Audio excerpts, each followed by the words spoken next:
Itzy is at a crossroads right now. In simpler words, they're in a make or break phase, where the success or failure of this comeback really matters. With their contract set to expire next year, fans are getting nervous. Some are already saying this might be their last comeback before, hopefully, renewing. Time really flies. It's wild to think about, because not too long ago, Itzy had the kind of debut every fourth-gen girl group dreams of. They were dominating the scene, winning every award, trending everywhere. 뮤직 어워즈 베스트 뉴 피메일 아티스트 수상자는요. 네, 축하합니다. 이지!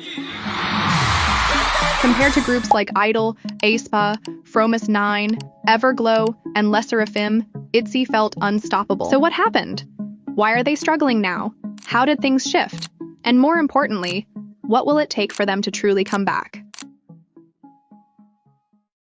Itzy had a dream debut. Their debut era wasn't just successful, it was explosive. They pretty much set the bar for fourth-gen girl groups. This five-member group, Yeji, Leah, Ryujin, Chaeryeong, and Yuna, debuted on February 12, 2019, under one of the big three, JYP Entertainment. Their first single, Dalla came from their debut album, It's Different, with a Z. As the younger sister group to Twice, and coming from the same company as Stray Kids, the hype was real. Fans already knew some of the members from survival shows like 16 and Mix 9, so expectations were sky high. I remember seeing comments calling Itzy a mix of Twice and Blackpink, or even Twice and 2NE1, and that made sense. They had that signature JYP energy, but with an edgier, bolder teen crush concept. Now, if you're wondering what teen crush even means, think of it as the little sister of girl crush. It has similar bold and confident vibes like what Blackpink does, but it's more playful, a little bratty, not in a bad way, and usually fits younger groups. It's like girl crush, just with extra Gen Z energy, and people loved it. Dalla had this infectious, chaotic energy that you couldn't ignore. It broke records, went viral, and Itzy was suddenly everywhere, snatching music show wins, dominating rookie award categories, and setting themselves up as fourth-gen leaders. Then a few months later, in July 2019, Itzy dropped their first extended EP,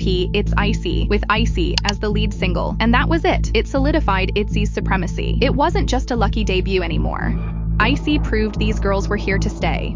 They weren't just a one-hit wonder. And then came COVID. While the whole world was locked inside, in March 2020, Itzy came back with It's Me. That album became their first #1, and the lead single, Wannabe, was a blockbuster. It dominated the charts. By the end of the year, Wannabe was on every Best Songs of 2020 list, and Ryujin's iconic shoulder dance, it went viral on TikTok. Wannabe became their new defining hit. Massive, both critically and commercially. And it didn't stop there. Their second #1 album, Not Shy, took over the top spot and kept their momentum going. What I love about Itzy is how they've stuck to their original concept of self-love, acceptance, and confidence. Like, they've been consistent since day one. It started with Dalla, a message of don't compare yourself to others. You're different and that's okay. Then came Icy, telling people, I don't care what you say, I know I'm confident. Wannabe was all about just being yourself, not fitting into anyone else's expectations. And then Not Shy was like, yeah, I'm not even shy about being myself anymore. The consistency? Honestly, it's crazy and refreshing. Then came Guess Who with the lead single In the Morning. The catchphrase, I'm the Mafia, got stuck in everyone's head. That EP did well, it performed solidly. And then Crazy in Love, their first full album, charted at #11 on the Billboard 200. Checkmate? Even bigger. It sold over 1 million copies and debuted at 8 on the Billboard 200. EPs like Check My Doubt also crossed the 1 million mark. But then something shifted. Like last year, Born to Be in killed around 600K to 700K copies. Which, let's be real, isn't bad at all. That's still impressive.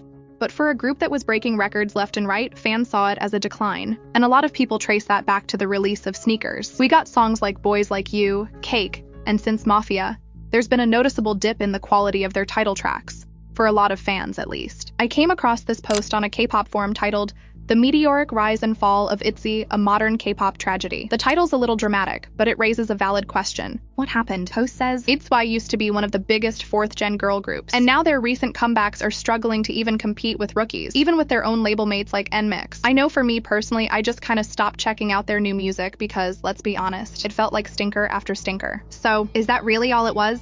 Just bad music? Why did everyone lose interest in Itzy? There are all kinds of answers floating around to explain what happened to Itzy. Some fans say the group needs to change its concept, that maybe the whole self-love and confidence message has run its course. Others, well, some people straight up blamed Leah. I saw this one comment that said, Leah had that bullying scandal and people were demanding she get kicked out or they'd boycott the group. That's the only logical reason to me because honestly, their music hasn't changed that much. And they even compared it to what happened with Idol. When Soojin got hit with similar bullying allegations and ended up leaving the group, Idol popularity actually skyrocketed. Like, they did better than ever. So, for those who might not know the full story with Leah, these allegations came out in early 2021. Basically, an anonymous user posted something titled, "Victim of School Violence Perpetrated by a Famous Female Idol Born in 2000. The person claimed they were middle school classmates with this idol, and accused her of borrowing money without paying it back, talking bad about her behind her back, and making her and others outcasts for no reason." At the time, JYP Entertainment said they had already sued the person for defamation a year earlier, and that the case was still under investigation. But JYP lost that defamation case. The police ended up saying that the accuser wasn't trying to slander Leah, and that there wasn't enough solid evidence to prove the claims were false or true either. But that also doesn't mean Leah was proven guilty. It's just legally inconclusive. Plus, the original post never even named Leah directly, so technically, it wasn't considered a direct attack on her reputation. JYP did say they'd take further legal action, but from what I've seen, nothing really happened after that. They kinda just let it go. And honestly, blaming Leah for Itzy's decline makes no sense. All of this happened in 2021, and after the allegations, the group had some of their biggest comebacks ever. In the Morning did numbers. Crazy in Love charted on Billboard. Checkmate sold over 1 million, so clearly the controversy didn't tank them. If anything, the real issue feels more like a management problem. Every time a group under JYP becomes super popular, it's like they don't really know what to do next. They've got a solid plan for debut and early promotions, but then after that, it's like they're just throwing stuff at the wall. I felt this with Twice too. Don't get me wrong, Twice is thriving now, but there was a point where you could see the downward trend. And let's be real, JYP's priorities right now are Stray Kids and Twice. Stray Kids are constantly on tour, they're printing money, and Twice is a legacy group that brings in major revenue. So Itzy, they're kinda stuck in the middle, big enough to matter but not a top priority anymore. I've seen people say the creative spark in Itzy's team is just gone. Maybe the people who were cooking up the hits left, and my heart really goes out to the girls because they're clearly working hard, doing all their obligations. Also, let's not forget, the competition in the 4th gen scene has completely shifted. Back when Itzy debuted, there really weren't many groups doing what they were doing. Their teen crush vibe, the high energy, the confidence, it felt fresh and exciting. But fast forward to now, and the market is stacked. You've got Les Sserafim with that edgy performance-heavy style, aespa bringing in a more experimental, tech-heavy concept. And then New Jeans came in with their totally different minimalist Y2K vibe and just blew up. All these groups are offering something new, and they're backed by massive companies with major global plans. So Itzy's once unique formula, it's not really unique anymore. And instead of evolving or leaning into what made them special, it kind of feels like JYP's just been playing it safe. In a market this competitive, playing it safe is basically falling behind. There's also the issue of overexposure. Itzy was everywhere for a while. Back-to-back comebacks, non-stop performances, variety shows, tour, and while that's great for building momentum, it led to burnout, both for the members and the fans. People need time to miss a group a little, but with Itzy, it felt like there was no breathing room between eras. One person wrote, "It's the usual JYP milking their artists until nobody cares anymore." Twice is lucky that they got a lot of Japanese fans, which tend to be more loyal than fans from other countries. This is why YG artists, for example, stay popular for a longer time, because sometimes less is more. Someone said Itzy lost their identity a long time ago. This was a group that came out swinging, songs about self-love, being different, not caring what others think. And they didn't just say it, they performed it. Loud, bold sounds, high energy choreos, that confident in-your-face energy, that was the Itzy brand. But somewhere along the way, they stopped. They softened their sound. The choreos got more basic. The message lost its bite. Like when groups like aespa and Les Sserafim are going hard, Itzy is out here trying to go soft and safe. And in doing that, they lost a big chunk of the audience that fell in love with their original vibe. They should have gone bolder, leaned harder into that confident, no apologies attitude, kind of like what Idol did.